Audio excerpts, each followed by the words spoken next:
What's up, everyone? Welcome back to our channel. We have a super exciting video today. We're going to do a little gallery visit to Vito Schnabel in New York City. Fun fact, Vito Schnabel is Julian Schnabel's son.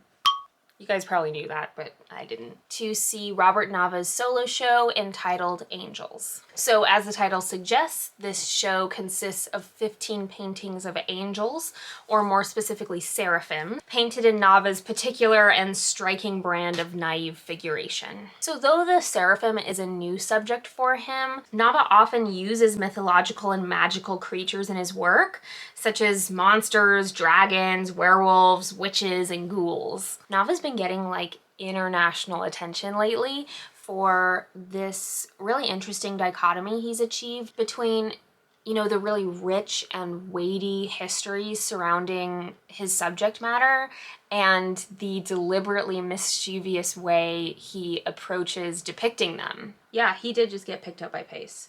Damn. Okay. Good for him, dude. So Pace actually situates Robert Nava in the tradition of bad painting, which is essentially this trend in American figurative painting that started in the 1970s and has a focused or deliberate rejection of both recent and historical conventions of painting.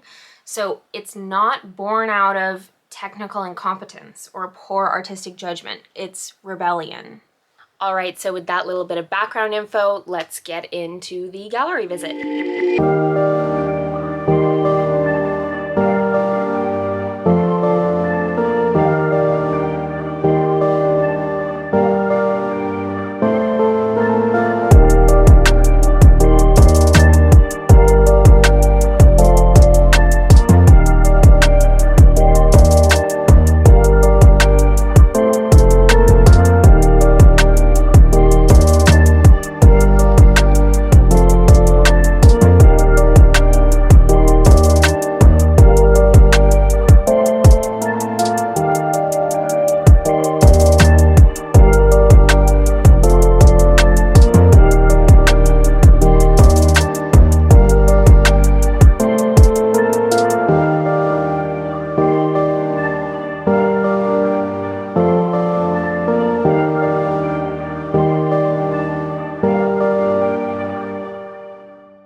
Okay, I'm back and I have some thoughts. You can't read an article about Robert Nava without reading that he's got an MFA from Yale.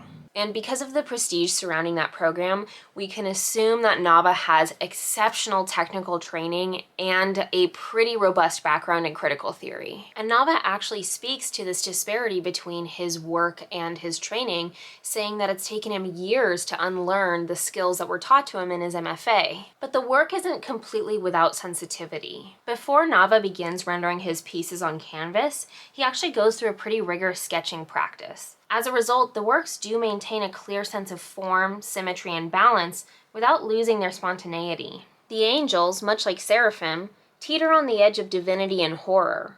Some wield swords while others hold shields, and their status as protector or aggressor is a little murky. Some are enrobed in fire, as is customary for the seraph, while others are inspired by the remaining four elements. So there's balance in the content of the works as well. Ultimately, I think these arrive at a pretty cool place. So what's the deal with this guy? He's having a super hot moment right now. People either really, really love him or they really, really hate him and they're mad.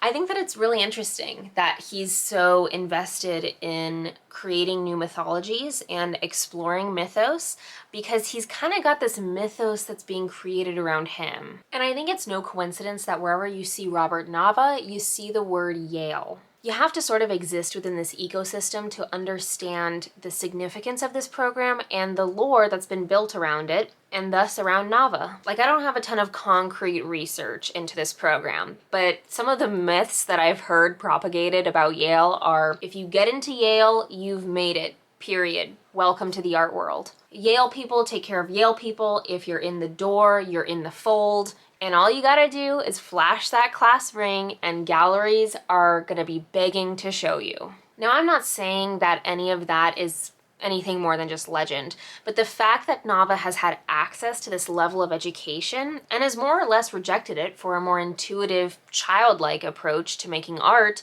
is really where the lore around this artist begins to grow. Now, I can't speak to why other people are responding to the work, but for me, I think I'm forced to confront the many ways in which I've abandoned parts of myself in receiving a formal art education and trying to become an artist, and kind of mourn not just the loss of childlike innocence that Nava's sort of exploring in his works, but the loss of artistic innocence in many ways, that I've grown farther and farther away from that initial impulse to just make and to be. And I feel more liberated to return to that place when I'm looking at these works. And if that's a gimmick, then it worked on me. All right, friends, those are my thoughts on Robert Nava and his show Angels at Vito Schnabel. As always, make sure to subscribe to our channel so you don't miss any of our future videos. And I will see you all in the next one. Peace out.